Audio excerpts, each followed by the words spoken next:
Hello, race fans. Welcome to the 11th hour. With one more to go, this is Friday Night Showdown from New Hampshire Motor Speedway. Last week at Daytona, it was a virtual who's who at the end with none of the usual suspects anywhere to be found. Malik Ray would pick up the trophy for the night. Points leader Jared Crawford finished a couple of notches inside the top 10 and 8 after starting 7th. David Cater would fall to a 15th place finish, bringing Brad Mahar with him for a 16th place finish. Cater, now 73 points behind Crawford, and once crawling up his tailpipe, can only hope to finish out the season in 2nd place, provided he can hang on here tonight.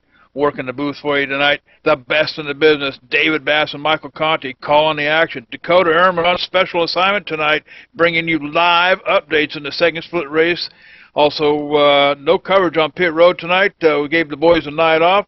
They're going to be up in the stands drinking beer and eating hot dogs. So John Westling, we like to call him Magic Fingers. You know him as the legend. As always, he'll be giving you the best camera angles all night long here. Now, let's go upstairs to the booth. Here are David Bass and Michael Conti. All right, thank you, JD. Mike, I don't know, buddy, about you, but last week's race was probably one of the best super speedway races that I've seen in quite some time. Some awesome racing, some thrills, some spills, everything that you expect to see out of a super speedway.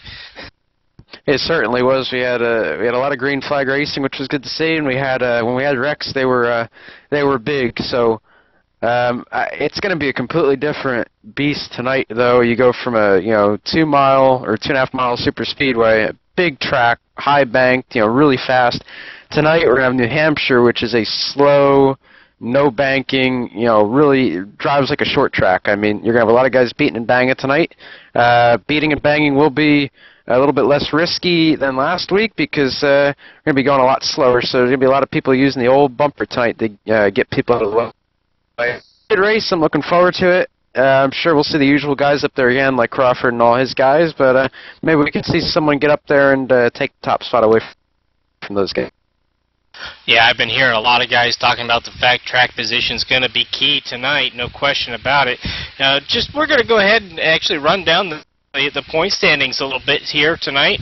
Jared Crawford sitting on top, 409 points, and Mike, he only needs to finish 20th or better tonight, and he will absolutely clinch the championship for the season. That's pretty impressive. Trying to catch him is going to be David Cater, 73 points back with 336, and 3rd place right now is Brad Mahar, 332 points, 77 back. So that's a little bit of a battle right there, no question. Chad Lawton moved up 1 spot last week, 321 points, 88 points back. He actually finished 6th last week. Seems to be probably the best of the finishers we had. 5th place right now is Ryan Engel. Lost 1 spot, 318 points, 91 points back. Finished 21st last week, so definitely not a good night for Ryan. There's a lot of different people up front last week. A lot of guys didn't get the finishes they wanted. It was just, restrictor plate races, you really don't know what's going to happen, and, anything goes there. So, but like I said, I think we're going to see a much more normal race tonight as far as people running up front and stuff like that. But I have been hearing a lot this week that we have a couple guys that might be challenging Crawford. One in particular, Justin Brooks. If he runs tonight, he's been very fast in practices. I've seen him. I ran with him in one practice, and that car is definitely hooked up. So I think Crawford's a little bit worried tonight. I'm hearing about Brooks, but we're going to have to see what happens. It's a short track. Might be a lot of wrecks and spills and thrills. So we're just going to have to wait and find out. Yeah, no question. We'll go back through the 6th or 10th after we get back. But right now we got to send it trackside for the playing of the national anthem. Oh, say, can you see by the dawn's early light what so proudly we hailed at the twilight's last gleaming, whose broad stripes and bright stars through the perilous fight o'er the ramparts we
All right, and come back to New Hampshire International Raceway here as we get ready to get this race underway tonight for the Friday night showdown. I tell you, definitely going to be fun, no question about it. We were talking about points and how this thing was going to shape up. Mike, what do you think we're going to see? I mean, we talked a little bit about the fact that track position is going to be key. There's probably going to be a little bit of the bumper shown tonight, but overall, what do you think these guys are thinking about as they're getting going? Well, you know, like you said, it's definitely going to be a big track position race, and I think a lot of these guys are going to do whatever they have to do on pit road to get that track position, whether that be no tires, 2 tires. You know, we're going to see a lot of that kind of stuff we're going to be covering tonight. So, you know, you're just going to have to get track position any way you can. Tires are important enough to take eventually, but it's just all going to be a gamble. You know, you're going to have to really rely on cautions to maybe, you know, busting people out of situations when they're old when they're on old tires. I mean, I really don't know. You know, we're just gonna have to wait and find out. We're gonna see a lot of different stuff tonight. That's for sure. Yeah, no question. One big thing that came out of this last week, the driver that we've paid a lot of attention to week in, week out, because he runs up front all week long. Guys, look at that one car of Jared Crawford and tell me if there's not something a little bit different about him this week. Well, I see a sponsor, Dave, and I think he had one last week too. I'm pretty sure, but usually he's got that, you know, black Impala he just drives. You know, it's just black. You know, it's kind of mean looking. Yeah, absolutely. Seeing the Diet Mountain Dew sponsorship on that car, that's definitely good to see. You know, the guy who's been up front. You know, you'd expected he would have had a sponsor before now, but finally somebody's decided to put their logos on the car, and there's not probably a better driver out there to have it on it. Yeah, definitely. If I were a sponsor, I would definitely be going for one of those C2C cars, and most likely Crawford is. He's got over a 70-point lead in our championship standing, so he's definitely a good bet to sponsor. And you know, I'm looking at the grid right now, Dave, and you've got Crawford on the pole again, which is the norm around here this season. And then you've got his teammate Lawton, who's only a couple hundredths behind him, starting outside of him. So it looks like it's going to be a good race tonight. You know, I'm looking at the top 5, or even top 6, top 7, top 8, top 9. They're all in the 29-second bracket. So you got a bunch of fast cars up here.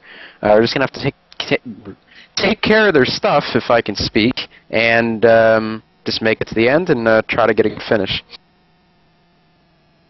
Yeah, no question about that. And, you know, and I'm looking through this field, and we got a couple of really fast guys that did real well last week, including our winner, going to be starting deep in this field. But it looks like they're going to be getting on the grid here momentarily, and as soon as they start doing that, we'll go down through the lineup and be able to tell you who's starting exactly where.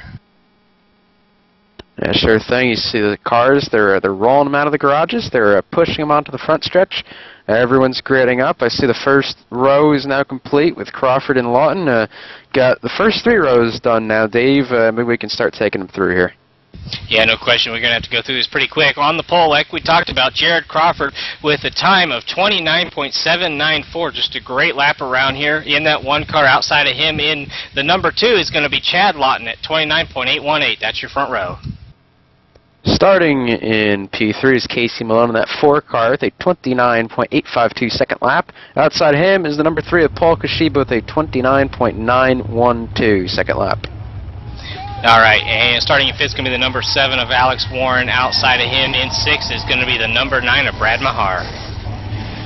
Road DWC driver Alexia Loma in the 18 car starting P7 of the night, and starting outside of him is Stephen Gilbert. And as they start to roll, in 9th is going to be the number 13 of Armando Vargas. Outside of him in 10th is going to be the number 19 of Brian Macklin. David Cater, we're definitely going to have our eye on him tonight, as he's got a very, very big battle for second in the points right now. David Cater starting P11. Outside of him, Chad Coleman in the 8 car starting 12th. All right, starting 13th is going to be the number 17 of Garrett Grant. And outside of him in 14th is going to be the number 10 of John Bunton. Starting 15th is Dwayne Vincent, who's the last driver to take time, and starting outside of him, the 5 car Peter Bennett. 17th is going to be the number 6 of Alex Rodriguez, and in 18th is going to be the number 11 of Jeremy Thornton. Starting in 19th is Phil During, and starting in 20th, let's see if we can get it right this week, Dave, Stephen Izeni, starting P20. All right, starting in 21st is going to be the number 16 of Lee Herren. At 22nd, one of the faster guys is That's going to be the number 20 of Andrew Shirley. Starting 23rd, last week's winner Malik Ray. Starting 24th, Colin Keister, and 25th, Tyler Hill. Pace car is off. Crawford's bringing him down slow. There he goes. Crawford's away, green flag. Start of our 100-lap race tonight here at New Hampshire Motor Speedway. Once again, Jerry gets a great start, but almost in that instance, you got to wonder if the two there, Chad Lawton, did actually give him a break, get a little bit of an opening so he could get down to the bottom as well, as they get pretty much single file out of turn 2, which is exactly what you would expect to see early on this race. Everybody fighting for that bottom. You don't want to be the guy going side by side early on in this race. Definitely not. You want to get single file, get into a rhythm, and try to just pick some laps off. It's really easy to get yourself in trouble here. These guys definitely want to make it to the end, get to their first, and just try to put themselves into position to get the win as we got to make his way up the field. He started 4th tonight, rookie under Casey Malone, but as you can see right there, Dave, that high side is very, very good. That third groove gets a big run off the corner. Second groove kind of gets bogged down a little bit, so it's going to be really hard to pass tonight as the 2 goes way up the track right there. So track position is going to be really important. As you can see, it's very hard to pass. You got the first 15 or so cars single file right now. Yeah, no question. It's going to be hard. All right, and I'm hearing word in the back. We got the 25 Tyler Hill going around in the back here. It looks like he may have that thing straightened out. I'm not sure, but is there a caution on the racetrack yet there, Mike? No caution. No caution, Dave. It looks like whatever he did right there, he didn't bring out a caution, so they're still going. We're working lap 3, coming to lap 4 this time. Crawford is still your leader. His teammate Lawton's still a couple car lengths behind, but Malone bringing up the rest of the train right there. Like I said, all single file. Back to, you got David Cater back there in 12th, he's single file, Bennett, Button, all of them are single file back there. So, got one big nationwide car freight train right now, Dave. Yeah, this is kind of what I expected to see. Now, the hard part for a lot of these drivers is to manage to keep... Yeah, I get what's going on back there, bud. Sorry to interrupt there, but we had a wreck in the back. 22 has just got nosed into the wall. I don't see a car. There's the caution. Yeah, 22 got nosed into the wall right there, and there wasn't a caution for a long while. I don't know if he was the reason for the caution, but he was definitely in trouble right there, the 22 car.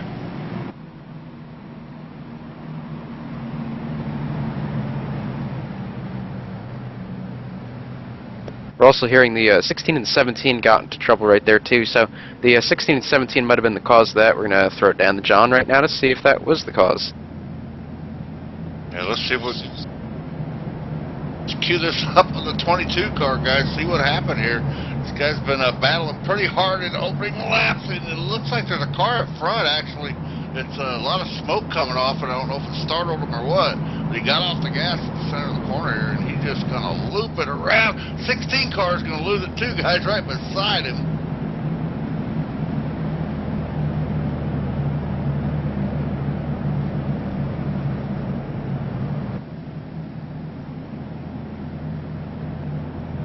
Yeah, so it looks like the 16, the 17, the 22, maybe even the 20 back there, Shirley, they were just all in a cluster back there. Got checked up. Everyone's coming down pit road as far as I can tell. Well, maybe not. No. Actually, a lot of guys are staying out right now. Sorry about that. I had the wrong camera on there. I'm hearing by my partner up here, top 12 or 13 stayed out, so...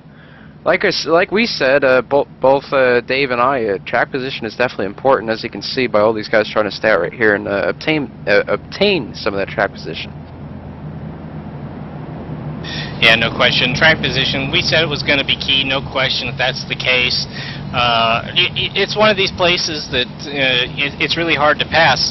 Now, Mike, when we first started coming here and racing this track, I remember the groove that you wanted to be in was down as low as you could possibly get around that white line, sometimes even hooking the left front over that white line a little bit to get it to turn through the corner. I'm seeing these guys running that middle to high groove now. Is that just where the groove has moved to? You know, I can't even remember the last time we ran on the bottom around here. We've really had this groove for over a year now. You know, with iRacing, it's just... You know, you just have to find that grip, and the lane that ends up having the grip here is that third groove. The bottom is a little bit flatter than the second and the third groove, which kind of makes it trickier to get around there as fast as you can, a couple grooves up. So, you know, I think a lot of these guys would like to run the bottom because it is the shortest way around. Probably could make a lot of passes down there, but since there's really no grip down there, they're all forced to run that same line, which causes, you know, the freight train racing we see right now, and it's very hard to pass because of that.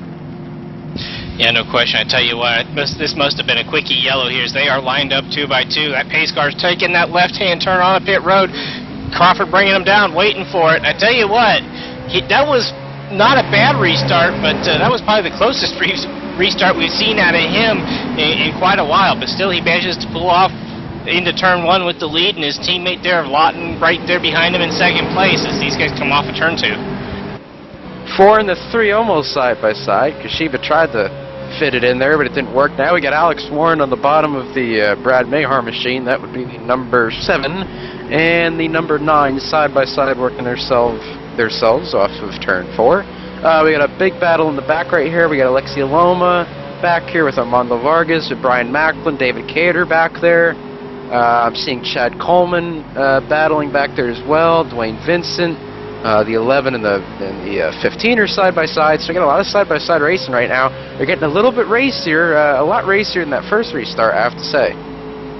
I was just thinking that myself. These guys are taking it side by side a little bit longer than they did the first start, but it might be a situation where they've got a little better feel what their car's going to do. They got a little idea, you know, a little bit of, maybe a little bit of tire pressure build up, you know, it's a little bit grippier. They can get in there and do it, and right now they're doing a nice job of it, making passes, running side by side, but really doing it really cleanly. Yep, Alex Warren just cleared Mayhar right there, so put the 7 up to P5, put the 9 back to P6. Armando Vargas now looking over Mayhar, just a little bit closing in slightly. Cater back here, going in the wrong direction. He's down the outside. Cater in the 23 getting passed by, oh, who is that back there? That is Gilbert, who just went by him in the 24. Gilbert might be on fresh tires. I believe he started up front. Yeah, he started in 8th, so if he's all the way back there, he might have taken tires, or maybe he lost a little bit of track position from that first start that he's getting back now, but either way, 24 coming forward, 23 going back, Dave. Not good for Cater's championship hopes right now. No, it's not. You know, oh, hang on a minute. That was the 8 car I had my eye on. Chad Coleman did a great job of saving that car. It turned sideways off at turn 4 on him. But I was going to talk about Cater right there. You know, we talked to him a little bit before the race started tonight, and he was not happy at all with that race car. And his teammate, Andrew Shirley, was in the same boat. Neither one of them were real happy with their cars. Oh, no, they aren't. You can see it right now. Shirley's all the way back there. He's the 4th car from the tail end of the freight train. We got side-by-side back here. 16 to 22. Back at it again. 22 slides up. Oh, Zenny right there. I don't think he was too happy about that. Colin just shoved him up out of the groove. Now we got the 16 of Herren trying to get below the 22. 12 around on the backstretch. Vincent's going to loop it. He's going to keep it off the wall. 12, Vincent just lost it right there, Dave. I saw him get real sideways. Looks like he didn't hit anything, though. I think he's okay. That's surprising, because from my viewpoint, it looked actually like he got the right front into that wall. John, you got that on replay, buddy? Well, see if we can cue this up, guys. See what happened here. It was about a 10-lap run there. He's going to come into the corner here. Got the 14 machine right behind him. He's going to drift high about the right racing groove here. Going to come off this corner, and he's just going to get her sideways. Almost had it saved, then hit the wall, and it really threw him out of balance, guys. He's going to go sliding through the grass down here.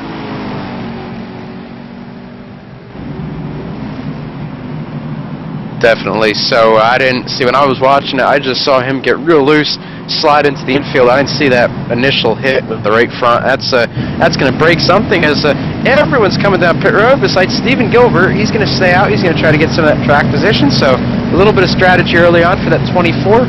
We'll see what these guys do. Like I said, it's kind of vacant down on pit road. We don't have anyone helping us down there tonight, but Dave and I are going to try to run back and forth as quick as possible to inform everyone on what they're doing.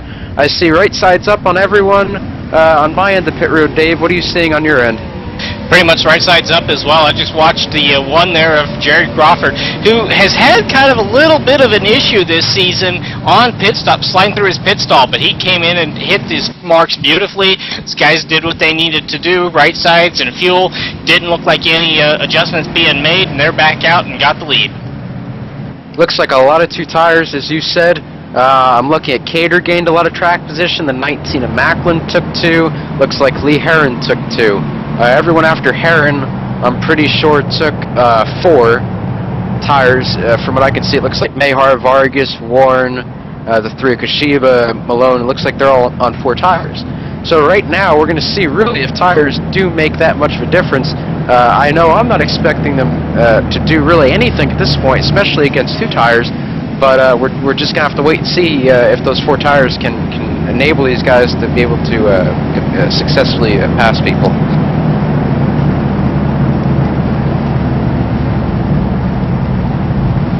Yeah, and I tell you what, they just turned the lights out on the pace cars. They went by.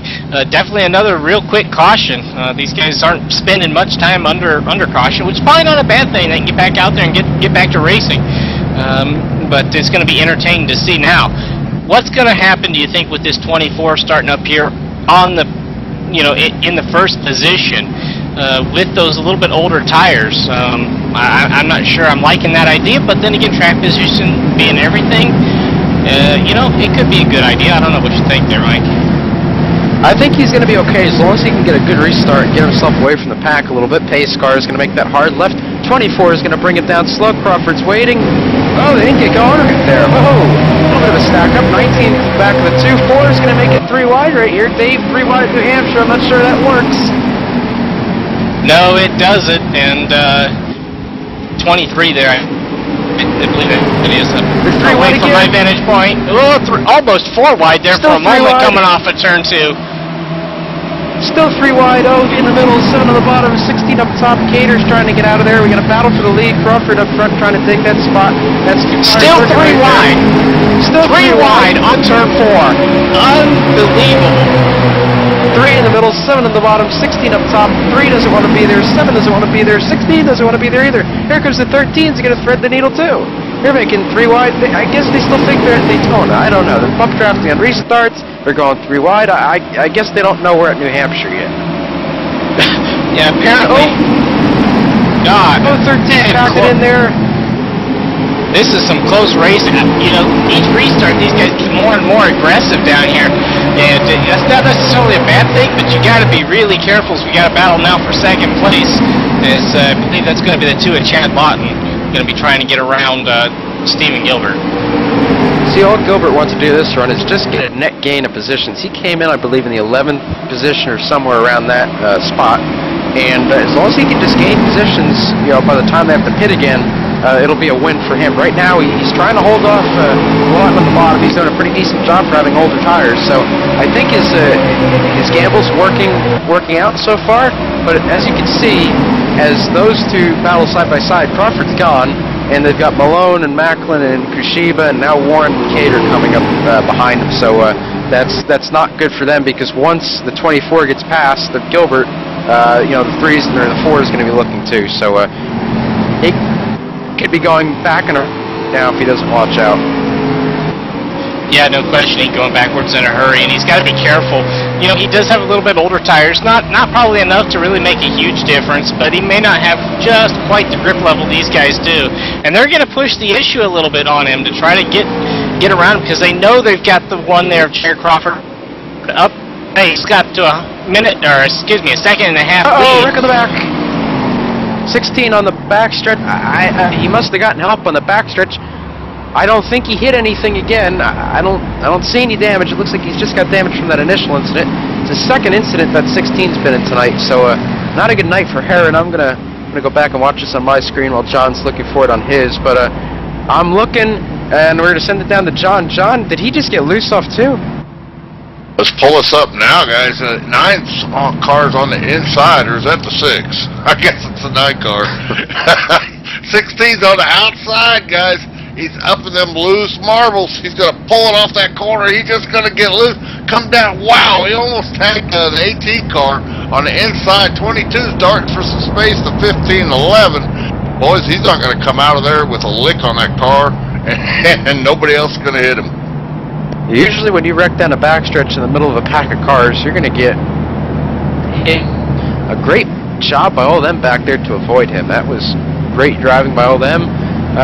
Speaking of great driving, they want these cars to drive as great as possible, so it looks like a lot of them are going to come down in pit road and make pit stops. Looks like a lot of guys in the back, maybe their cars aren't handling just as they want them to right now. Yeah, not much question about it. These guys know they got to take advantage of it and do what they can. But we got about the top 10 stayed out, and we're going to actually go ahead, step away, pay a few bills, and we'll kind of cover what we saw down there on pit road when we get back.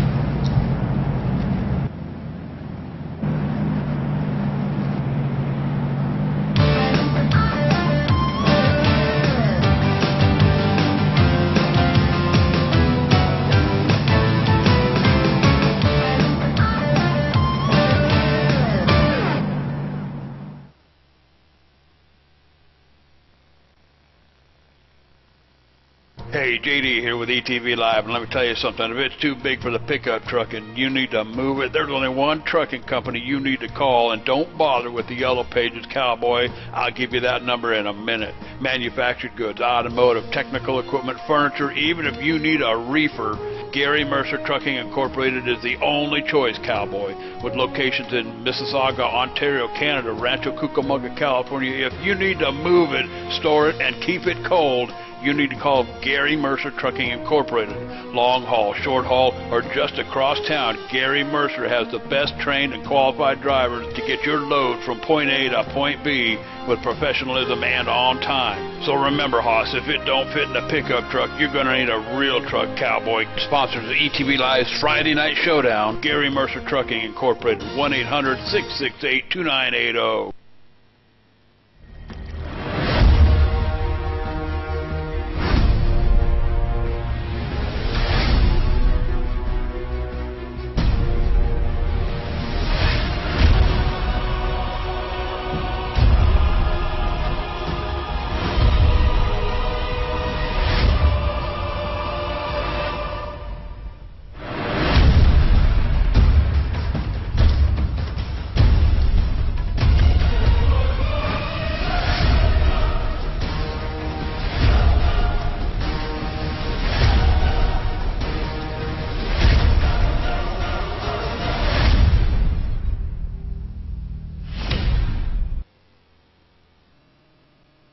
Welcome back to NewHamphire Motor Speedway. We just took green here about 2 laps ago. I want to welcome RSC in the booth over here. Bill Booz as well. Welcome to the broadcast tonight. Let's go quickly back up to the booth with Michael Conti and David Bass. All right, and welcome back here, guys. We just got the restart here. Pretty much typical of everything we've seen.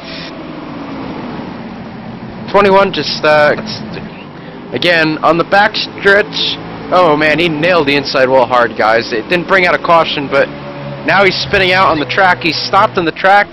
He will go to the garage. He is done for the night, as for now. Malik Ray off the track. Yep, and doesn't look like it did not bring out a caution. That's probably why he went ahead and just pulled that thing off track. It's unfortunate for Malik Ray. Our last week's winner started way out back and just did not have a good night tonight at all. Something we definitely are got to be paying attention to. But I tell you, some battles up here towards the top 5 is going to be the 7 of Alex Warren, the 19 there of Brian Macklin. Stephen Gilbert's in that mess too. These guys battling hard, but it looks like the 7 of Alex Warren's going to prevail on that battle. On the bottom of all places, he was down low and was able to make it stick. So he grabs the 5th position there, Mike. He moves into 5th. Well, he moves into the 5th spot. You got the 3 and the 4 in positions 3 and 4 respectively right now. 4 in front of the 3 for now. I don't know how long he's going to stay there. Looks like Kusheba's been a little bit quicker than Malone all night. Just hasn't been able to get that grip up off to make that pass yet. So it's 3's going to fall back behind the 4 and stay single file. So right now, Dave, it looks like they're starting to get single file again, all the way back. Uh-oh, there goes the 13 in the backstretch. 13, oh, that's Vargas. He's going to go into the same spot that Malik did. Yeah, there's no question. That's oh. All right, and I tell you, we had a battle there for a minute between David Cater and Brad Mayhart, but those two got together down there, and definitely checked up David Cater, so he's starting to slide back. But guys, we're actually going to the Cowboy down there in JD Webb down in Race Central, bud. All right, and I'll tell you what, when we started this thing here tonight, I told you in the pre-race that we had Dakota Herman. He's standing by over in the second split race here tonight. I've been talking to him on the phone here since the start. Let's take it on over to Dakota Herman. What you got for us, bud? Yeah, guys, currently working lap 37. We have pretty good race going on here. We've only had one caution so far, so a little bit cleaner in that top split race. Jeffrey Parker is in the number 3 tonight, sitting currently 8th. He is 8th in the points tonight, guys. He's trying to get as good a night as he can. Report from the radio, he's pretty loose off. Up front, we have basically 2 cars have pulled from the rest of the field by about 2 seconds, and Alex Scribner, Jeffrey Parker's teammate, and Chris Collins, the report from Chris Collins' pit as well, he's loose off. So, guys, it's pretty much a loose battle for some of these drivers out here tonight. All right, outstanding. And Dakota Herman, he'll be standing by over there in the second split race all night long. We'll bring you the next update here in about 30, 40 laps. Let's take it back up to the booth with Michael Conti and David Bass. All right, and thanks, Dakota, for your report from down there. But I tell you what, guys, I've been watching, and we got some guys beating on each other pretty hard here. I didn't catch the other driver involved, but one of the ones that was definitely involved was the 17 of Lee Herren back here in 16th right now, but he pretty much got used up getting down here into turn 1 just about a lap and a half ago or so. A lot of guys beating and banging right now, and I've seen 2 cars now spin out off of turn 2. First one was Malik Ray. Him and the 8 of Coleman got together as Gator gets loose off 2. Second one was Vargas. Vargas lost it all by himself. Didn't really hit anything, so he'll be okay. But Malik's night is over, as he's done.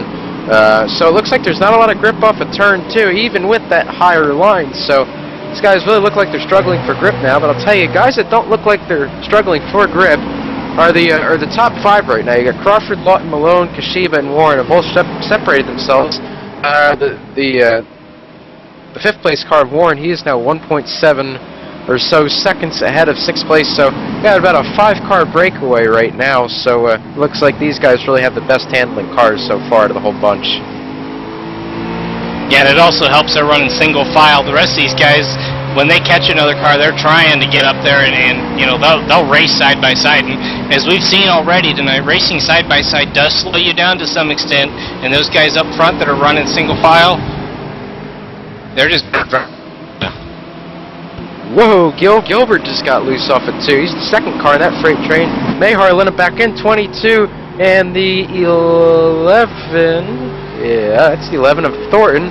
Side by side, 11's going to try to take the spot for the 22. They're going to get real close up off the corner. Oh, Mayhar in the wall just a little. Oh, hang on a minute. Mayhar in the wall a little bit right there behind the 24.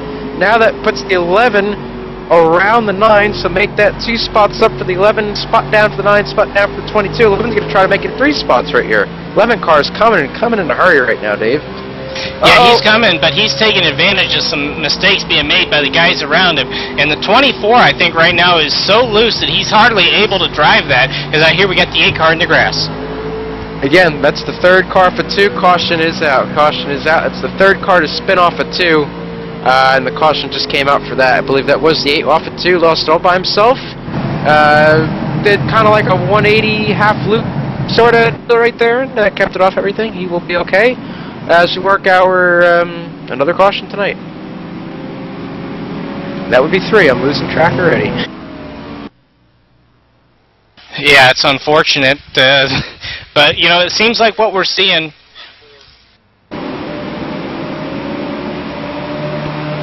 Send it down to John to recap our 4th caution tonight. Guys, let's see if they can catch this. The 20 cars on the inside. 8 cars going to go to that outside. We're seeing everybody having trouble. He's just going to wow. Good braking here, guys. Until he hits that grass, and then he finally loses it from that Tim's Corner number 8 machine at JDR Racing, guys. Yeah, that's Tim Terry's. That's his website right there, timscorner.ca. got a bunch of DWC stuff on there. Check that out. But anyway, back to our racing tonight. Our 4th caution, I'm being told, of the night. Crawford is still your leader from the pole. Lawton is still in second from second place, so not much has changed up here. Actually, your top 4 are they're running as how they started. Actually, your top 5 is. So, like we said, track position is very important tonight, and the cream does seem to be rising to the top, as those top 5 did separate themselves pretty well. So you're going to have 6th on back, trying to make a lot of adjustments right here. The top 5 probably not going to do too much to the race cars. Everyone's going to stop in their pit boxes. 24 is just going to roll through pit road. I think he might have pit stalled Dave. I don't think he stopped at all right there. No, I didn't see him stop at all. I'm taking 4 tires. One of Jared Crawford's taking 4 tires, but guess what? He is still going to win that battle off of pit road. I was expecting just about everybody we talked to pre-race was talking 2 tires only, but I saw several guys take 4 right there. Yeah, a lot of 4 tires. We didn't have a long run there. We didn't have a short run. We had decent runs. So I guess those guys figured that they'll take 4 tires, and if people do take 2 tires, they're still fast enough, I guess, to get around them. At least that's what they're thinking, I'm guessing. But as far as the 24 goes, that I don't think he wanted to do that. As he pits right now, yeah. So 24 did not pit under that cycle. Like I said, I'm guessing he missed his stall, so he's going to come in now. Tough break for Gilbert. As a very fast car tonight, that's going to put him way back in the pack. I'm looking at the rundown right now. That'll probably put him back around 24th position. Everyone on the lead lap back to 24th right now, so we still got a lot of cars running. We've had a couple cautions, but everyone's all right. And right now I'm going to send it down to Race Central and JD. All right, wow, we're under caution here, Cowboy. I tell you, there's a whole lot more racing coming your way on ETV Live. Take a gander at this Saturday, July 13th, Stock Car Channel and Enough World at New Hampshire. That's tomorrow, a full-on 100% race. You don't want to miss that one, 8 o'clock p.m. Eastern. Sunday, July 14th, working the Dirt Channel. That's going to be Sunday night, USAC Midget. Going to be at Ace Speedway, Cowboy. And then Monday, July 16th, 9:30 p.m. on the Stock Car Channel. Real Sim Racing right back here at New Hampshire. And then Thursday, July 19th, Stock Car Channel. Big Dogs Racing at Martinsville, Chicago next Friday night with the Friday Night Showdown. Let's go back up to the booth with David Bass and Michael Conti. All right, and we're back. Just got the restart here, and pretty much same story. Different lap, everybody going hard for it, and Jared Crawford showing him that he knows what he's doing on these restarts. Right now it's looking pretty good for Jared, Mike. We talked about pre-race. He's only got to finish 20th or better in this race, and he will clinch the championship. And right now it's looking like he's not only going to do that, he's trying for that victory. I don't know, Warren just hit the wall out of 2 and 4. That right side is really caved in right now. It looks like that car is running well. But yeah, getting back to Crawford, if 4 more cars are retired from this race, get DNFs or are parked in the garage, that will lock up Crawford's championship. So that would really benefit him to a point. But right now, the way he's running, he's really not going to need any help as long as everything keeps going like this. Definitely looks like he's got the fastest car tonight once again, as we've seen for most of the season so far. Crawford's looking real well right now. He's doing real well. Car looks great too, so looks like everything's going great for him. His teammate though, Cater, back here. Cater isn't looking as hot. Cater's back in 12th position. Really hasn't moved up since the start. Looks like he's been back in that pack the whole race, and we really don't want to be there. He's trying to work over. Seven saved it. Okay, Cater's trying to work over the 15 right now on the outside of him. The 15 of Steven Zenny. It looks like Cater's going to take that spot. Zenny's going to come back down the track in front of Shirley. Back there you got Loma and Shirley side by side with Herren looking on. Herren, I think, is just trying to keep it straight. He's been in a couple incidents tonight. I don't think he wants anything more. Here comes Alexi in that 18 way up high, running that extremely high line. I don't think he wanted to do that. Herren's going to look to get under him now. Alexi's going to get that run up off the corner. It's not clear. Easy there, folks. They keep it on one straight line. They're getting pretty racy back here, Dave, but everything up front is looking real calm. There's Lexi. Lexi up the track. He's okay, though. He's all right. He saved it. Good save by him. He's going to drop back 5-6 positions, so that's not good for him. But yeah, as I was saying that, it looks like they were trying to get single file up here, but then you got Warren, Macklin, and Thornton still battling side by side. They've been together all night. Got the 22 of Colin back there. He was in that first accident, nosed it into the wall, but I guess he doesn't have too much damage because he's in 9th position right now, so really good run for that 22 car. But yeah, that's pretty much the whole rundown of your field right now, and nothing else is really going on anywhere else from what I can see, Dave. It looks like the top 3 now, or actually top 4 have kind of separated themselves from 5th on back. And once again, they're the guys that are running single file, not really pushing it. But I think Alex Warren now is going to be able to maybe make up a little bit of ground. He's gotten clear. Everybody's pretty much down to where they're running single file here for the most part. I'm looking back through this field, and I'm just not seeing much double file racing at all. Everybody decided, you know what, let's settle down. We're only just shy of halfway in this race right now. There's not much point in getting real racy as we got a race back here for, looks like 21st between the 25 of Tyler Hill and 24 of Stephen Gilbert, or at least there was a race, let's put it that way. So this is how much track position is really making a difference tonight. Okay, Gilbert was up around the top 10 at one point when he stayed out. With that pit road miscue, 24 cars all the way back in 21st position. He's only made about 3 spots up since that restart. So 24 is mired back in traffic. He's got a good car, just really doesn't have where to go with it. He's got a little bit of brake lockup up there. Wow. See, I tell you what, we haven't really talked about that. You really have to be careful with these brakes tonight. If you pack it down there too deep, you're going to lock up the tire. You might just slide up into someone. That's exactly one of the things I was thinking about as we got a little bit further into this race, is the fact that brakes really do start to come into play. You know, these guys, especially later on, they start really pushing it, trying to get these positions, you know, drive it just a little bit deeper, a little bit harder. And what's the odds that somebody might actually end up with a little bit of a brake issue, as this track is notorious for?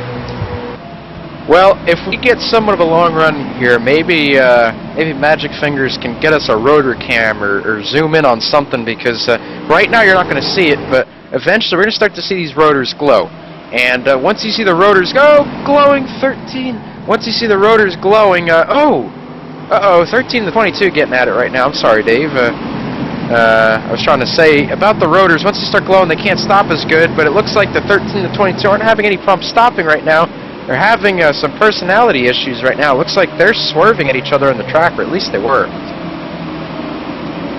Yeah, I caught a little bit of that myself. There may be something going on there that we missed from earlier on, but right now they're separated by several car lengths and no harm, in no danger to each other at this point. But that's definitely something we may want to keep an eye on if we get another restart. That we may have a little bit of a situation brewing right there.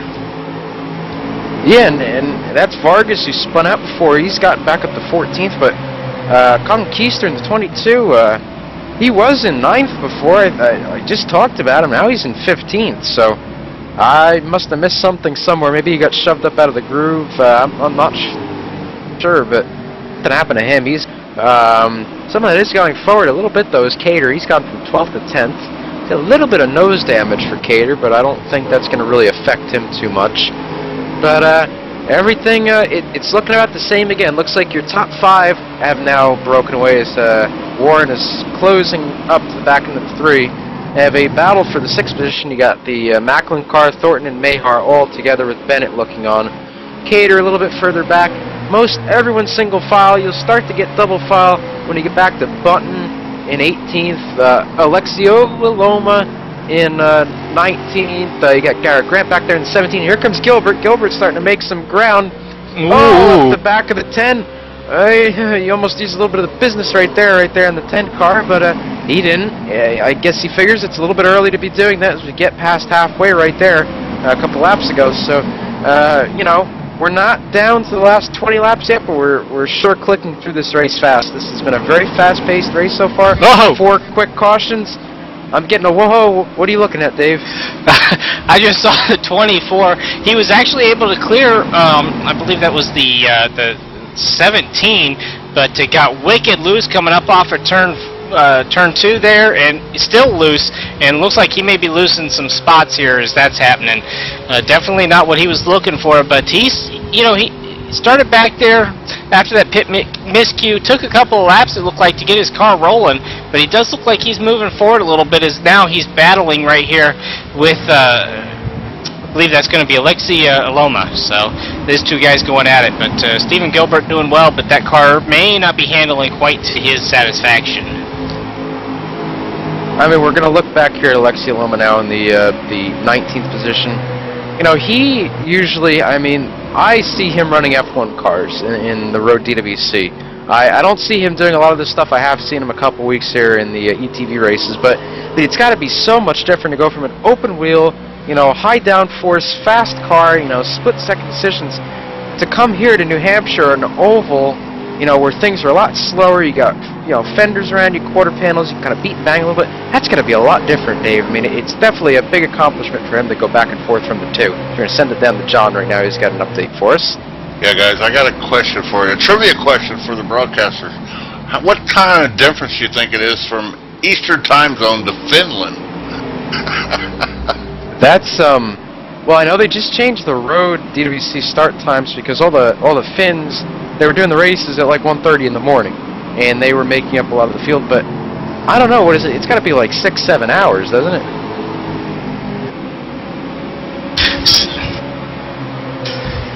Sounds about right to me. But although I'm hearing in my ear here, it may be something more like 9 hours difference. So I tell you what, that's a lot of commitment to run these races. I bet he drank a lot of coffee before this race. Or Amp Energy, or 5 hour. Oh, he's got that 5-hour energy car in front of him. Maybe he needs some of that right now. What do you think? Oh, there's probably not much question. But guys, all right, guys, no question that that's the case. But you know what? We're actually going to go ahead and take a quick break, go pay a few bills, and when we come back, we'll be down there with Race Central and JD Webb.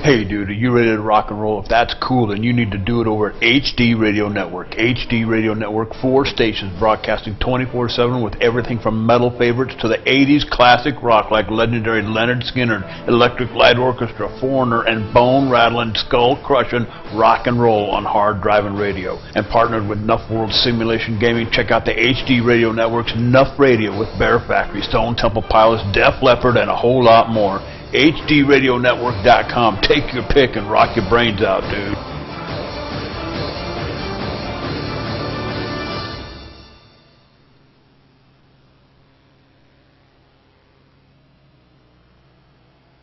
All right, and we're bringing you back special coverage tonight from the Friday Night Showdown.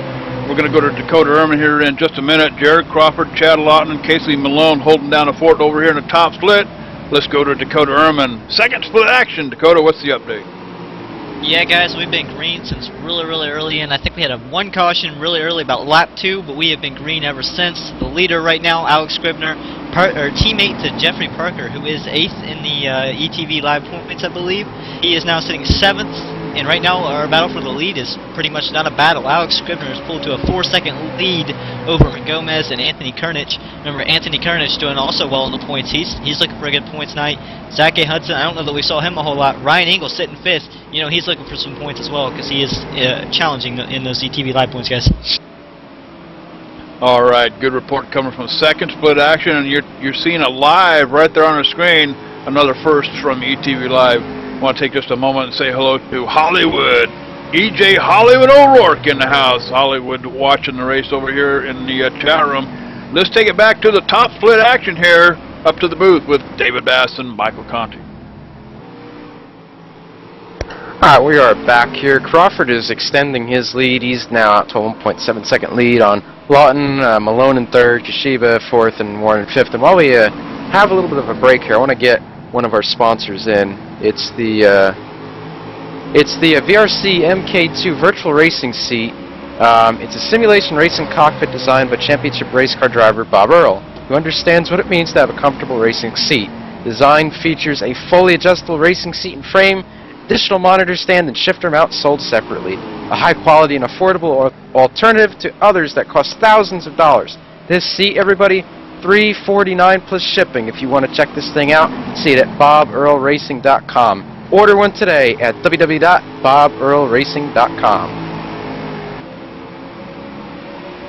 Alright, great racing seats, no question about that. And pretty much, Mike, I'm looking here around this racetrack, and I'm not seeing a lot of cars being real close to each other. Everybody's pretty much spread out. We've got a little bit of a fairly long green flag run going here, and, you know, just not much going. It's pretty tame right at the moment. Definitely is. A lot of guys just settled in, very spread out. I mean, we've got our last car in the lead lap in 24th, Val Rodriguez. He is over half a track behind. He's only about 7 seconds away of getting lapped. Actually, Al is 12 laps down. I'm looking at Dwayne Vincent right now, 23.3 seconds off the lead of Crawford right now. So Crawford, by the end of this race, Crawford is probably going to be in lap traffic. That might close up Lawton a little bit, but Lawton is really starting to fall behind. He's now over 2 seconds behind, so Crawford is really taking the reins right now, and he is pulling away very quickly. Yeah, no question. And, you know, Crawford right now, in the position he's in, both in the race and in the point standings, he would love for nothing more than for this race to go green to the end, because I don't think anybody can catch him. And the fact that his two closest rivals right now, Brad Mayhart, David Cater, are struggling a little bit here in 6th place, and Cater's back here in 10th. So those two guys really aren't a threat tonight at this point. Now, caution, you never know. They could go in, make a slight adjustment, and all of a sudden their cars come to life, and then it could really put some pressure on him. But once again, we're in a position with Jared where pretty much he has to make a mistake or be involved in something for these guys to even have a chance. I mean, he's just done that phenomenally well all season long. But I tell you what, I definitely have to give it to Brad Mayhart, David Cater, and those guys that are behind them, as those guys have fought all season long for every point they could get. You know, Crawford's just been that much faster than them week in and week out. And Crawford definitely has, and while we were, I don't know if we were at break or we were talking about Crawford right now, right there, Tyler Hill in 25. Car, he looped it back, but now, look, I'm going to get my screen live here. He's only about maybe 7 car lengths in front of our leader right now, so his time in the lead lap will be short-lived, as I'd say within the next couple of laps, Crawford will overtake him, put him a lap down. Now, 25 wants to make it difficult on Crawford. He can slow up Crawford a lot, but I don't know here. Here comes Crawford. He's going to pack it down to turn 3. Then I get right up behind the 25 right there. I mean, you can just see how quick Crawford is. I mean, he's closed into that 25 in no time while he's pulling away from Lawton. Oh! Whoa, 25. Oh, stay high, buddy. 25 is going to stay high. He was trying to give Crawford the outside, but Crawford wanted to go low, too. As we have a caution on the track, Dave, this is going to change everything. This is what I was talking about earlier. And it sounds like it may be the 17 of Garrett Grant on the backstretch. Now, I did see something about him having some issues with his connection, so that may be part of what's going on there. Yeah, it looks like he's looped it off the corner. Just again, that's been the trouble spot all night. Off at 2 as John's got it up on the E-Play machine. Okay, let's see if we can pull this up, guys. See what happened here to the 17. It's just a slow, lazy slide. He comes off the corner, just really slow and lazy, just loops her, spins her back around. The caution really didn't need to fall there, but it did, guys.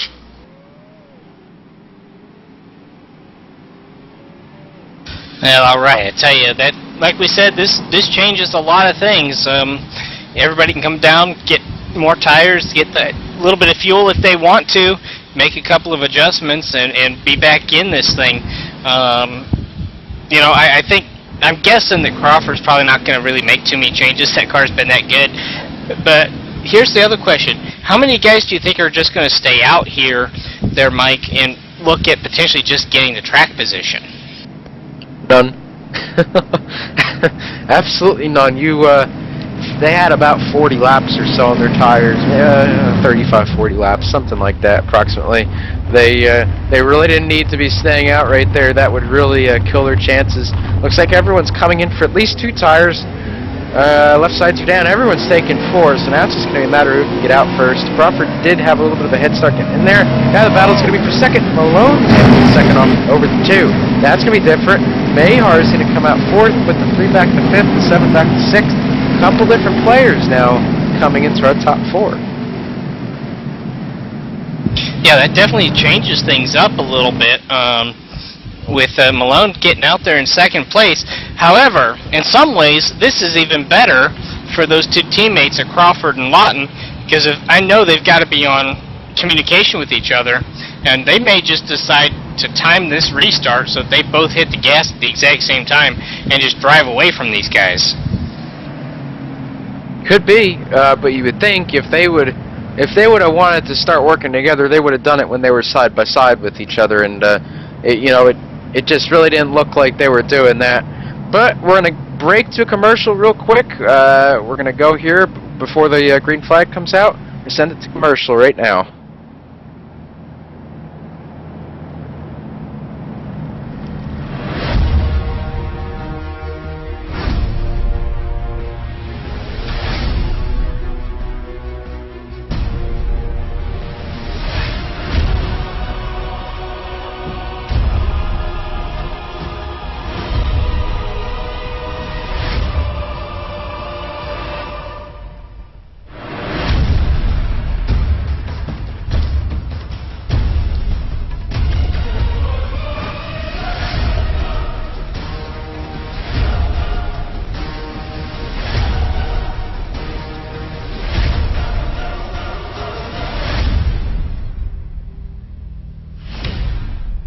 Hey, JD here with ETV Live, and let me tell you something. If it's too big for the pickup truck and you need to move it, there's only one trucking company you need to call, and don't bother with the Yellow Pages Cowboy. I'll give you that number in a minute. Manufactured goods, automotive, technical equipment, furniture, even if you need a reefer, Gary Mercer Trucking Incorporated is the only choice, Cowboy. With locations in Mississauga, Ontario, Canada, Rancho Cucamonga, California, if you need to move it, store it, and keep it cold, you need to call Gary Mercer Trucking Incorporated. Long haul, short haul, or just across town, Gary Mercer has the best trained and qualified drivers to get your load from point A to point B with professionalism and on time. So remember, Hoss, if it don't fit in a pickup truck, you're going to need a real truck, Cowboy. Sponsors of ETV Live's Friday Night Showdown, Gary Mercer Trucking Incorporated, 1-800-668-2980.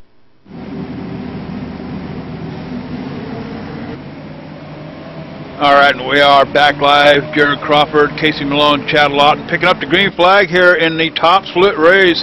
Let's take it over to Dakota with a real quick update. They're about ready to wrap things up over there. Dakota, what do you got for us, bud? Yes, guys, the leader just passed the line. He is now on lap 90, 11 laps to go. Alex Scribner is leading the field right now. His teammate, who we've been talking about like the last few weeks, sitting 8th in the current ETV lap points. Jeffrey Parker was just sitting 4th, just moved back to 6th, losing 2 spots due to a lap car. Chris Collins, who was challenging Alex Scribner pretty well, now 4 seconds back due to some pit strategy. Anthony Kernich, remember him? He's trying for these ETV live points. He's sitting 3rd, so he's going to make up a good point tonight. Ryan Engel, again, he's also looking for some points, sitting 7th, so look for these guys to maybe make up a little bit more time towards the end, possibly.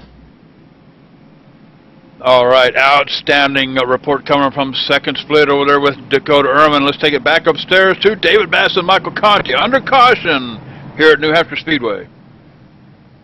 Yeah, it looks like the 22 and the 20 got tangled off of turn 4. 20 tried to come across the 22's nose, but he didn't make it work. Got himself clipped. 20's got some heavy rear end damage. That spoiler's kind of sticking up in the air right now. We're going to send it down to John once again.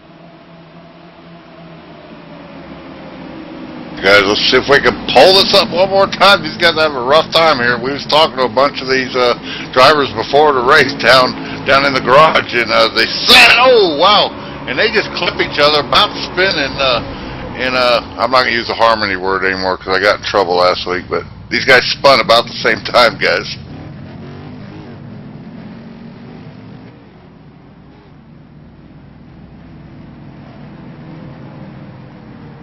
Yeah, definitely right there. They got together. Not good for their chances.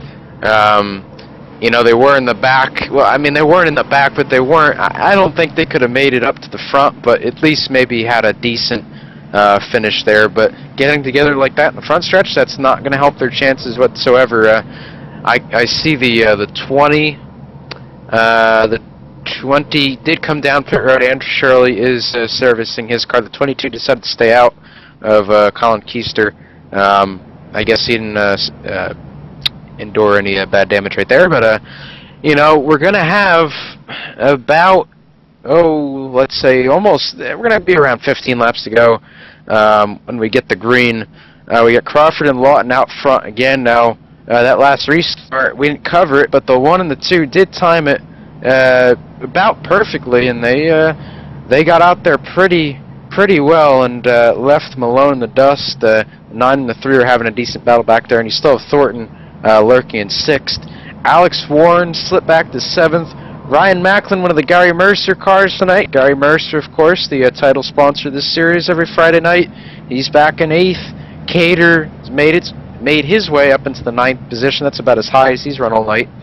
Peter Bennett in the 5 car running 10th. Armando Vargas with a good, actually a great recovery. He was back almost dead last when he spun into the infield, so good job by him. Lee Herren, after a couple incidents tonight, he's in 12th. Alexia Loma in 13th.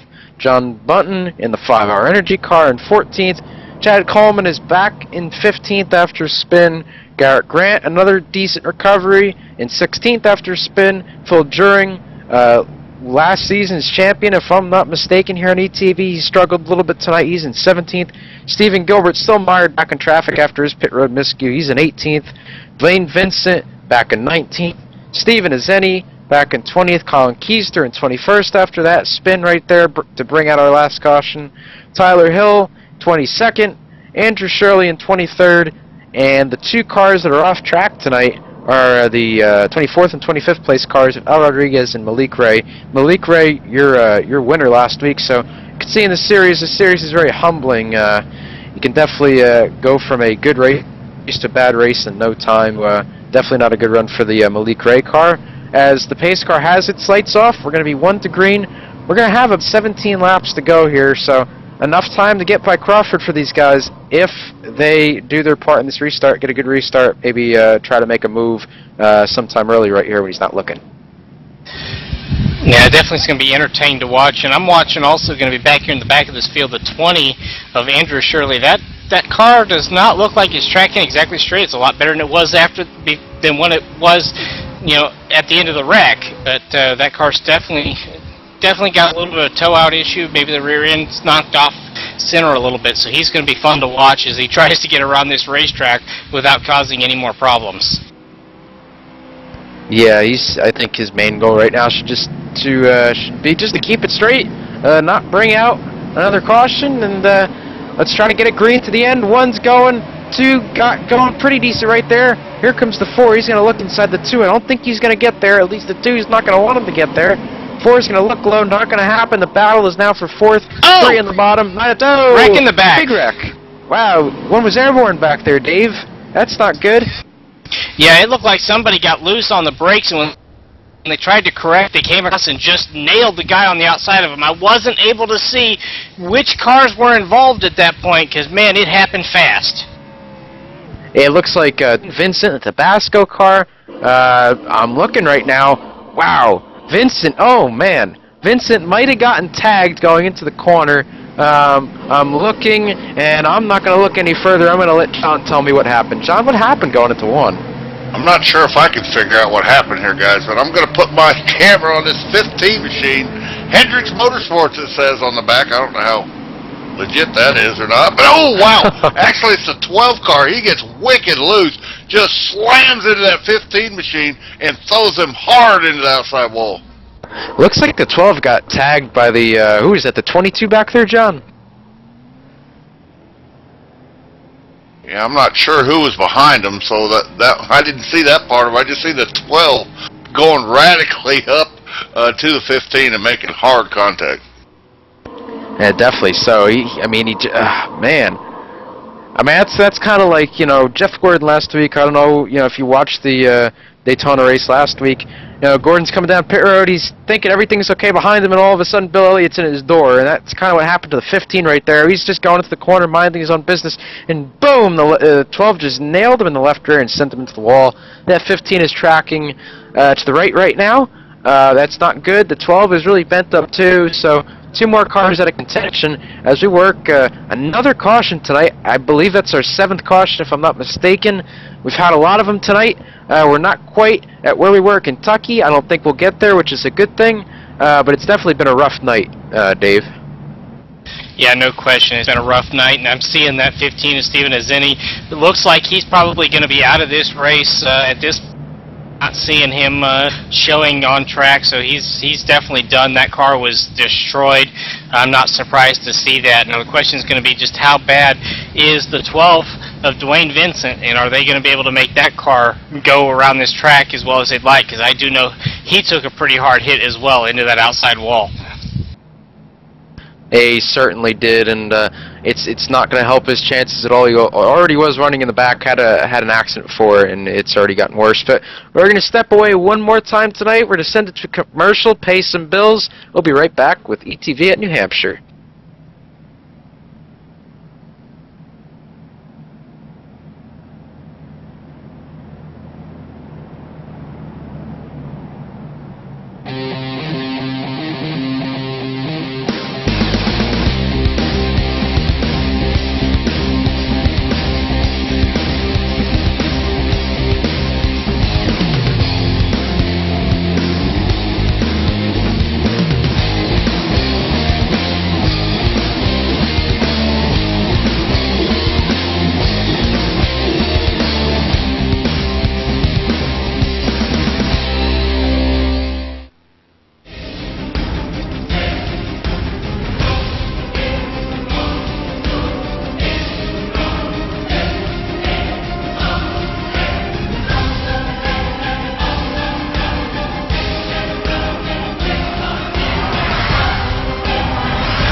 Welcome back to New Hampshire Motor Speedway top split action here, and I'll tell you what, I think they're heating up over there in the second split. Dakota was telling me a one-lap shootout out there. We'll catch up with him here in just a little bit, but action over here in the top split. Looks like Jared Crawford's going to take it from pole to checkers here tonight. Chad Lawton, Casey Malone, Brad Mahar, and Paul Kusheba, your top 5. Let's go back to the booth with David Bass and Michael Conti. All right, thank you, JD. As these guys did finally get the 1 to go, I was starting to think we had that about a lap and a half ago as these guys were lined up double file like they wanted to get this thing going, but lights are finally out on the pace car, so they're going to be going green here next time by the flag stand. This is definitely starting to heat up. We're going to be coming to lap 90 here, so about 11 laps to go when they take the green flag. This is where things get really entertaining. They certainly are, as the pace car is going to pull off at the end of turn 4. We have a breaking announcer. Alex Scribner is your winner of the second split B car race at New Hampshire Speedway. Congratulations to Scribner. Still have a first split to complete. We're going back to green. They're going to have 11 to go at the line. Crawford's going to bring him down slow. Here he goes. Uh-oh, they're stacking up in the back just a little bit. Ooh, 18 makes a good move. A little bit of bumper car is going on right there on the restart, Dave. The fact that Jared does what he does, and that's just absolutely keep everybody on their toes as to where he's going to go as far as hitting the gas, and that does cause some stack-ups as I see him 3 wide. 13 into the wall off of the side there of, I'm trying to see who that was here. As they come by, I'll be able to tell you which car that was. It looks like it's the car, Armando Vargas. 3 wide again. Oh, this isn't going to work. There you go. Big junk. Big wreck at the start-finish line. Oh, jeez. 3 cars involved. Wow, the 24 of Gilbert trying to make something happen right there. I'm looking. It looks like the 14. I don't know. There just wasn't a lot of room to go 3 wide right there. The 14 might have came up into the 24 a little bit and sandwiched him. I'm not quite sure. I'm looking. Maybe the 14 came down, I should say. I don't know. I have to let John be the judge of that. But I just no room for 3 wide here, and they're trying to make it work, but you really can't go 3 wide here, John. Yeah, there was a little accident there right before that. Not sure if that caused it or not. Is there 3 wide? It looks like the 24 just keeps pitching out Phil During in that 14 machine till there wasn't much left but the outside wall for Phil. 17's going to be involved, 14's involved. Wow. Yeah, New Hampshire's not made for 3 wide guys. I don't know if these guys know that or not. No, it really isn't. They've made it work tonight in the front. Just it didn't make it work back there. Shame, 17 car up top right there. Kind of was an innocent bystander. He had it all the way up against the wall. Just got turned. Big donut on the left side of that car. So not good for the 17. But he's actually going to come out with minimal damage compared to the 14, the 24. So not good for those guys right there. That's really bad for them. That's our 8th caution of the night. We're going to have a very, very short shootout right here to the end. Dave, a lot of guys probably going to try to make some moves that are going to be a little bit riskier than they might want to make.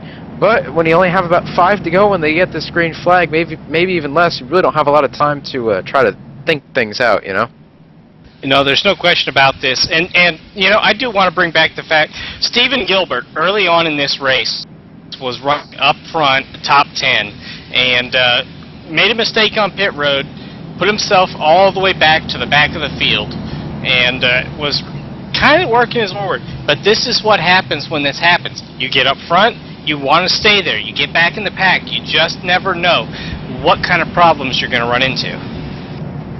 Yeah, it's just, with really any series, when you get in the middle of the pack,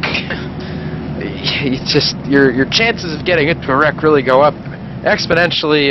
Doesn't matter where you're racing, but it's just the way the cookie crumbles. Speaking of cookies, we're sending it down to Jim Webb down there. JD Webb, what do you got for us? Hey guys, I'll tell you what, as this thing starts to wind down, I want to remind you that Gary Mercer Trucking is sponsoring a Friday night Showdown series here. I'll tell you what, like the commercial says, if your pickup truck is too small for the load, get a real truck, cowboy. Sponsoring the Friday night Showdown series here on ETV Live, Gary Mercer Trucking Incorporated provides LTL and TL loads, long and short haul options for hauling furniture, sensitive equipment, hell, anything you can put on a pickup truck, you can certainly get back on one of Gary Mercer's trucks, and a whole lot more. Storage facilities in the U.S. and Canada, CT Pat approved, fast express drivers. I'll tell you what, check them out at gmercer.com or give them a call, 800-668-2980. That's gmercer.com. And I know Dakota working hard. Second split race is over with, and I know Dakota's gathering up the top 3 over there. We will have those for you after this race completes. We'll do the post-race show for the top split first, and then we'll fall down to Dakota by a remote satellite connection and go to him for the post-race show over in the second split. So go back to the booth to David Bass and Michael Conti. All right, and I'm betting you, Mike, that a couple of these guys may be needing the assistance of Gary Mercer Trucking to get some of this sheet metal back after this race tonight, as we have seen a bunch of torn up race cars. These guys, though, getting ready to get another green flag. They're going to have about 5 laps to go is when they take the green flag. We're going to be on lap 96. Yeah, these guys, like you said, not going to have a lot of time left. Only about 5 to go. Fans are getting a little bit anxious. A couple angry customers up there not liking all these cautions. They want to see some green flag racing, and I don't blame them. We got a lot of cautions to get at the end here. Let's see if they can green here to the end. Crawford gets an early start. Malone sleep. Here comes Mayhar. He's trying to go for second in points. So, Cater in the wall just a little bit. Not good for him. Oh, they straightened it out back there. 9's up top now. I'm looking back here with the... Oh, God, they're trying to go through wide at the backstretch. They're not going to do it. 4 and 9 are still side by side going for 3.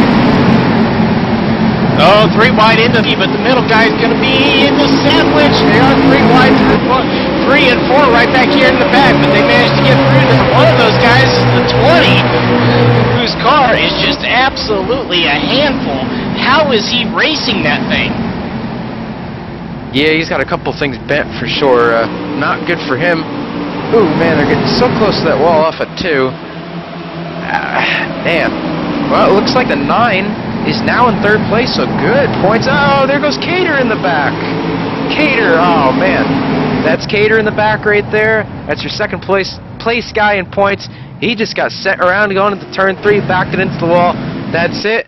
Good win, Jared Crawford. Good win, good championship, Jared Crawford, I should say.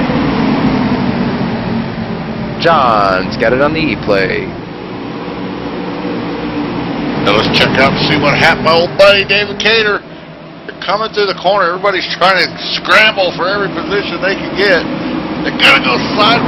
Oh, wow. It looked like Cater in that 23 car might have came down a little bit and pinched that inside car. I'm not going to hold myself to that, but it definitely looked like the 23 car might have came down a little bit. Or didn't. Maybe the spotter didn't let him know he was.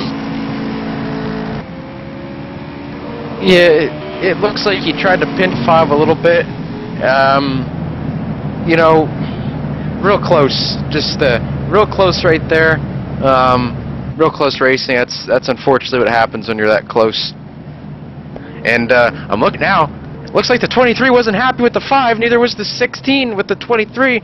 23 was the meat in that sandwich right there. He's hitting the 5. Oh. 16 was hitting the 23. I tell you what, somebody else just got spun back here and going into turn, I believe that's turn 1. Oh, Cater spun the 16. Uh-oh. That's not good. We're going to have some angry people after this race. I don't know why he's mad at the 16, though. 16 really wasn't involved in that. Maybe there was something earlier in this race. Maybe the 16 and the 5 are teammates. That could be it. I'm not sure who's on what team anymore. I'm confused up here in the booth. But I don't think the 16 and the 23 are not happy with each other for some reason. You would think it'd be the 23 and the 5 since they had the contact. But you know how it is in these races sometimes, Mike. You don't know exactly who it was that hit you, or that you hit, or that you pinched off, or whatever, and you may think it was a different driver. And that's one of the biggest problems with trying to get retaliation on somebody in the race like this is, honestly, you don't know. I don't know, it's just weird that the 16 initiated the contact with the 23. Well, the 23 was already going after the 5. I mean, Cater knew who spun him. Cater's a bright guy. I mean, he knows what the story was. And the 16 maybe was trying to stick up for his teammate right there. I'm not sure. The 16 stuck his nose literally where it didn't belong, and then they went down to turn 1, and Cater just kind of said, okay, we're not doing this anymore, spun him out. If you remember, last season, I believe it was the last week of the season. I believe it was last season. I know it was in the race. Cater and I believe Brad Mayhar got into it. Or Cater was involved in something in the closing weeks of last season as well, or the season before. It was the season before that. So Cater's not one to let people walk all over him, and he sure showed that tonight. Great about having young guys in the broadcast booth? What's that, John? They can't make up their mind. They can remember seasons past. I was going to say, I remember what we did last night. You know, there's some truth to that, John. There's no question about it, buddy. And as I'm trying to remember, and those guys, they can't seem to remember up here in the booth. They're getting older. Their memory's going. Sorry, guys. The race is over as we were stumbling on our memories. Crawford is your winner. Crawford is your champion. Congratulations to Jared Crawford in that #1 machine. Great job by him tonight. Great job that whole season, Dave. He did not stumble really at all this season. And when he did stumble, he would finish second. So he did a good job all season. Yeah, I believe his worst finish of the season was last week at Daytona, and that was still a top 10 finish for him. So, you know, it's hard to beat somebody when he's running that well. Certainly is. I mean, Mayhar and Cater, they tried all season, just couldn't make it happen. I mean, they were doing everything they could, but, you know, when someone's finishing first or second every week, you just can't make up any points on them. So, you know, it's tough for them, but it's great for Crawford. I'm sure he's enjoying it right now. That will be his first nationwide championship on ETV. I'm not sure about iRacing in general. I'm sure he's going to lock that one up too. If not this week, next week. Not sure about those statistics, but definitely the first one for Jared on ETV. If he keeps running like this, probably the first of many more to come. So definitely going to have to look out for Crawford in these coming seasons. He'll be a threat. Yeah, no question. As we watch him burn the tires down, we're going to step away, see if we can gather a few of these drivers up for some post-race stuff in our post-race show. We'll be right back.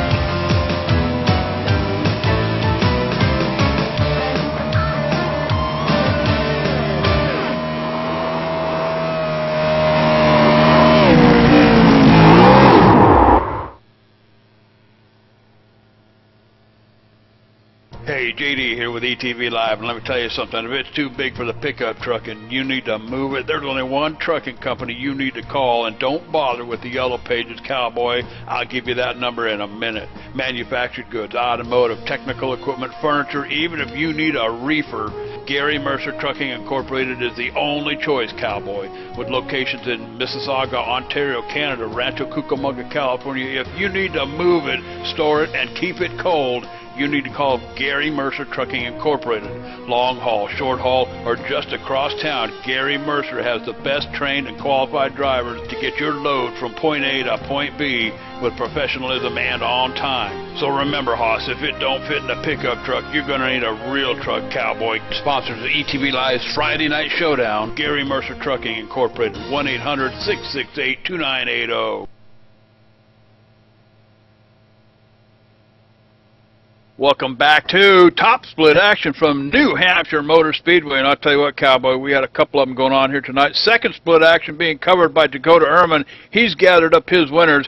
We're going to go to them via satellite here just shortly. But first, let's take it back up to the booth with Mike Conti and David Bass for post-race activities here at the Top Split. David? All right, thank you, JD. And I tell you what, it's been a great race and really great seasons all the way along. One more race to go, but I'm going to go down here and see if I can grab Jared Crawford. Hey, bud, how does it feel getting the win here tonight and locking up this championship? It feels pretty good. That was a good race for the most part until the end, but it feels really good to clinch it with one race to go. I didn't think anyone would be able to do that. I've just been having the luckiest season I think ever. Well, if what done is what you call lucky, I tell you what, there's a lot of guys out there that would love to have your kind of luck. But that car has been fast all season long. There's no question about it. Jared, just kind of walk us through tonight a little bit and progressed. At what point did you really think that you really could actually win this race and have this thing completely locked up? Well, you never really know you're going to win it until it's over, because anything can happen. Someone could hit someone getting into one after a restart and send them flying up to hit you. You never know what's going to happen. And I knew at the start of the race we really needed a good long run, because that's what I built the set for, and it showed once we got going on that long run. It just kept going and going and going, and it never really got too loose, but it was pretty loose. And that last caution on lap 75 or so, that was like the perfect moment for a caution for someone who's in the lead, because you know that most likely people are going to stay out the rest of the race no matter what, and everyone's going to come down after that long run. So after that point, I knew I was in really good shape. I just needed to hit my marks and bring it home. Well, that you did. You've done it all season long, buddy. I'm going to give you an opportunity to thank any sponsors, give any shout-outs you may have. I'd like to thank my team over C2C Motorsports. I am currently unsponsored, as I have been forever. And I'd like to also give a big thank you to Chad Lawton, David Cater, Tyler Hudson, Josh Lawton, Joshua B. Gerald, who's new. John Adams also just joined. He's been helping out a lot. Joshua Chrisman. I'm sure I'm forgetting somebody. They're all a huge part of what we do over here, and it's good every single setups. So it's just a whole team effort, and I thank all those guys and ETV for their broadcast. All right, congratulations on the win and locking up that championship, guys. That is the #1 car, Jared Crawford, winner tonight, and locking up the championship. I'm going to send it on over to Dakota, or excuse me, not Dakota, but to Mike Conte, and I believe you caught up with our second place finisher.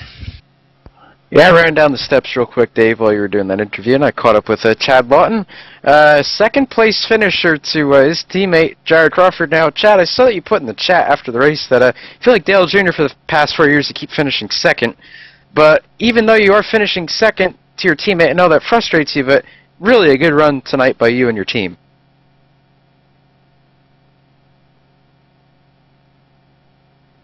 Yeah, it was an awesome run tonight. Jared built a great setup for us, and it was really superb on the long run.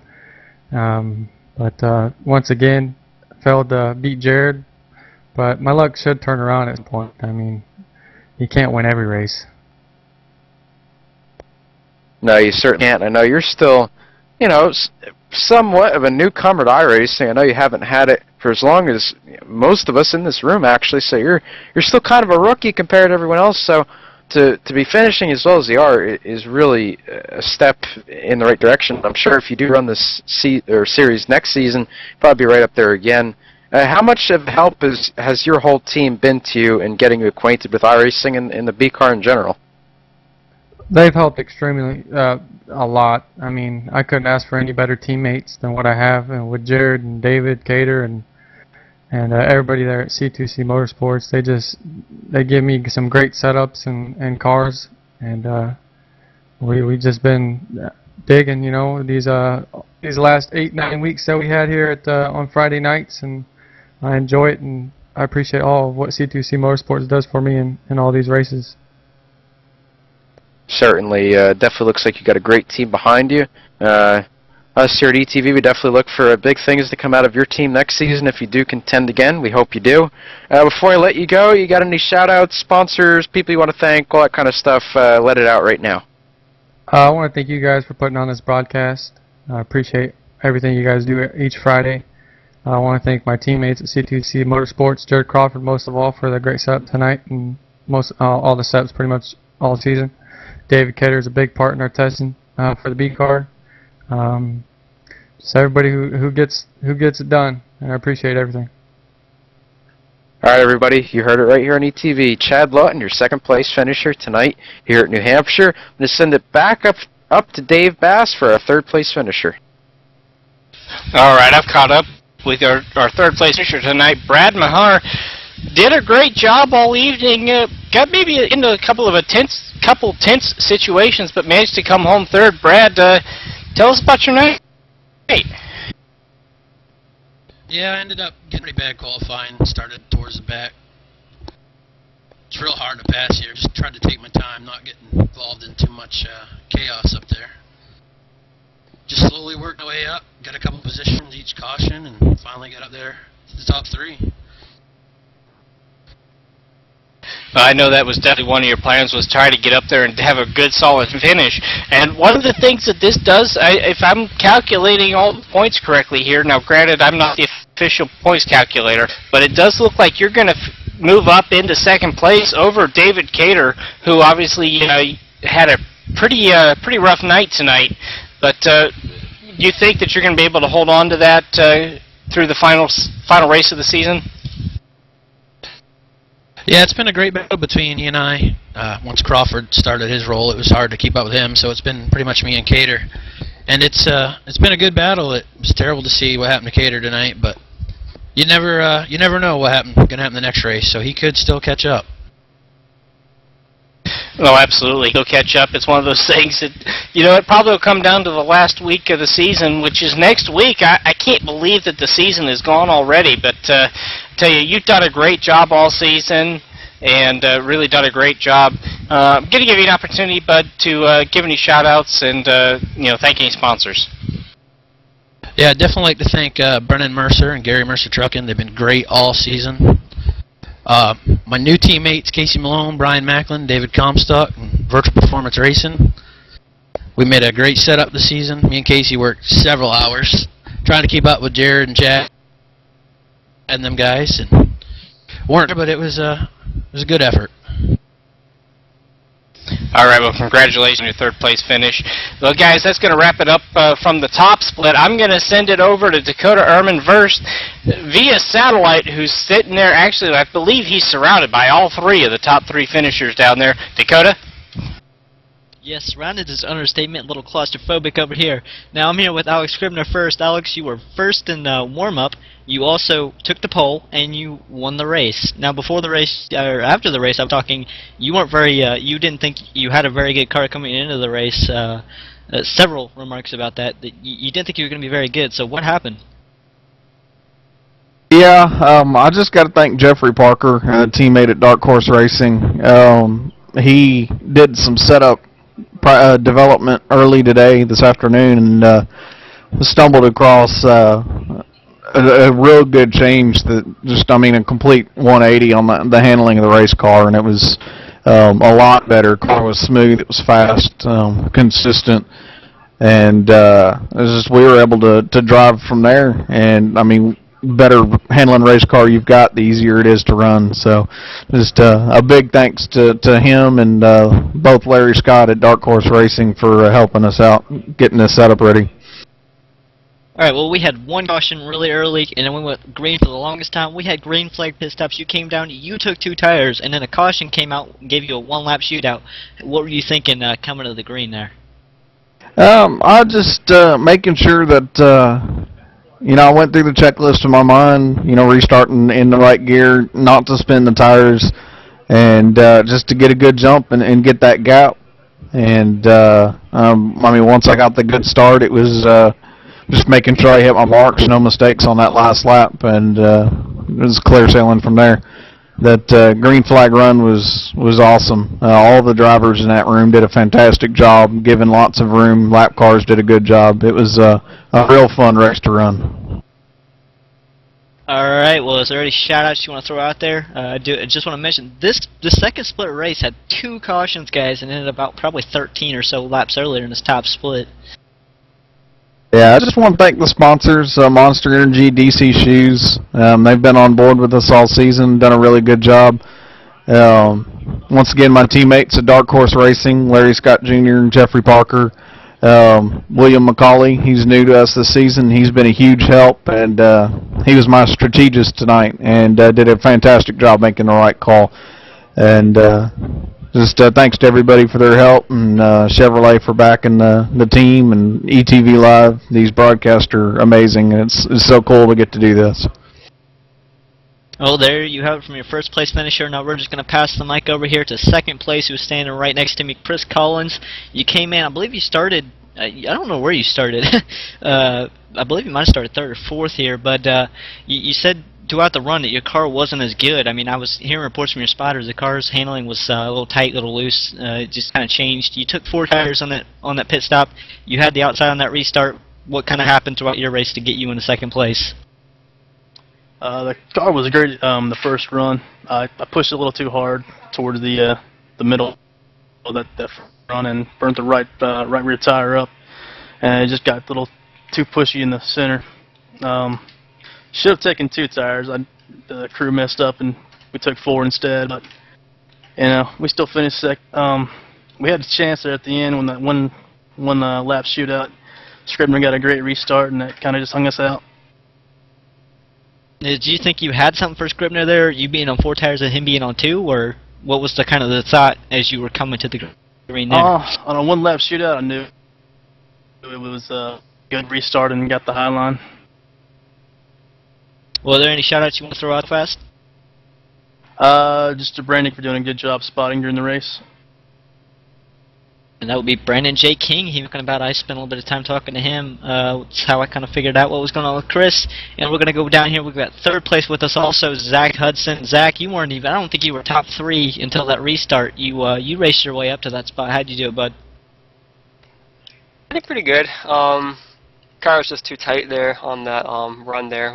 My teammates, Anthony Kernick, Ryan Engel, Brendan Kohler, we all ran pretty much the same set. I was kind of running a different line compared to them and where I was getting more time.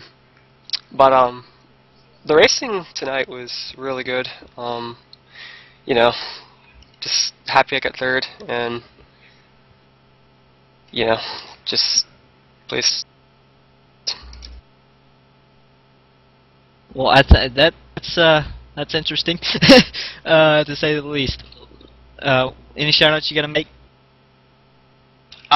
For sure, I have teammates at Next Esports, Armando with the amazing setup. Of course, to Anthony Kernick, Brendan Kohler, Mark Gomez, Ryan Engel, and I also want to give a shout out to Matt Wright, who's in San Francisco doing GT Academy. And I also want to give a shout out to my mom and dad who's watching, and for letting me do this every Friday night. Well, there you have it from your third place finisher, and definitely a hard-fought battle to get to that third place. But we're going to throw it back over satellite, back to the other end, back over to David Bass. All right, great job by those guys in the second split, and congratulations to Alex Scribner, winner down there. Mike, it was definitely an interesting race and an interesting season so far. Have any closing thoughts, bud? Well, you know, the championship hunt is over at least for first place anyway. Crawford has that locked up. That's his championship now for the season. But second place, NewHamphire and Cater are going to go down next week. I believe we're going to Chicago. They're going to try real hard to, you know, see who can come out on top. They've been pretty equal season. NewHamphire got the upper hand on them tonight. They had a very, very good run. Got to third tonight. Cater had a little bit of trouble. That little incident that Cater had with Herren, that might develop into something bigger. We're going to have to look out for that next week if those two are in the same race together. But overall, it was a fun race tonight to call. A little bit of, you know, beating and banging, a little bit more than I wanted to see. But, you know, when you come to a short track where it's hard to pass, what can you expect? But good job by everyone tonight. Congratulations to Crawford and his team for championship once again. And I'm looking forward to Chicago next week, Dave. Should be a very, very good race. Now that it should be, and I tell you, it was definitely an exciting race. These guys did a great job tonight. You know, maybe a few more cautions that we would have liked, but not as many as some of us had feared coming into tonight. Did a great job, and you know, it is what it is, and we're looking forward to next week. It's been fun. You know, I'm looking forward to the last race of the season. You know, it's hard to believe the season's over, or will be over as of next week. It's gone by quickly, and we'll see who's able to do what next week. But I'm going to go ahead, send it on down to J.D. Webb and Race Central. All right, I'll tell you what, Cowboy, it's over, but it ain't over yet. I'll tell you why. You want to refill them coolers, get them seat cushions warmed back up tomorrow night, 8 o'clock p.m., right back here at New Hampshire Motor Speedway. You don't want to miss this action. Stock Car Channel, 8 o'clock p.m. Tune in tomorrow night here at ETV Live. And I'll leave you with this last thought.